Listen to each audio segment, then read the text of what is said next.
In the center stands an enormous, ancient baobab tree, its thick trunk covered in carvings from past generations. Elders sit beneath the tree, telling stories to children, while villagers go about their daily routines, women carrying water, men weaving baskets, and children playing. Inside a humble mud hut, an old African grandmother with kind wrinkled eyes sits on a woven mat, stirring a pot over a small fire.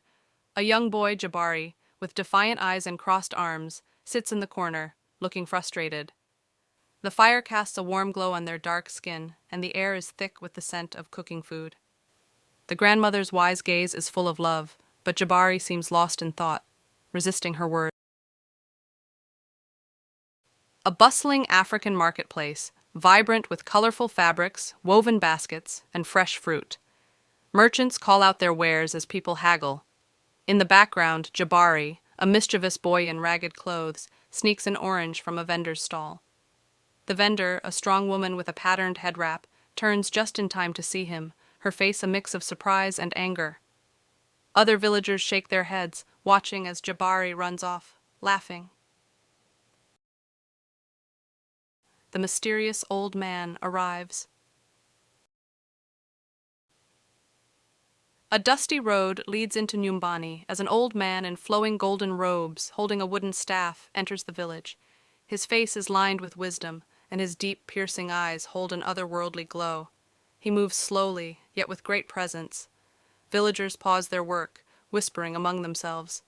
He stops in front of Jabari and extends a trembling hand, asking for water, while Jabari looks at him with indifference. The Weeping Baobab and the Curse. A full moon hangs over the village as the ancient baobab tree begins to cry thick golden sap dripping like tears. The sky is dark and ominous, and a cold wind blows through the land. Villagers stand in fear, torches flickering in their hands. The elders whisper in shock, pointing at the crying tree, while Jabari stands apart, arms folded, scoffing at their fear. The drought devastates the land. The once lush savannah is now dry and cracked, the river reduced to a bed of dust. Villagers are weak, carrying empty water jugs. A mother kneels beside her sick child, while animals lie lifeless under the scorching sun.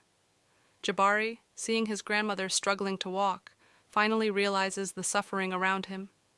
His face changes, guilt and sadness replace his arrogance.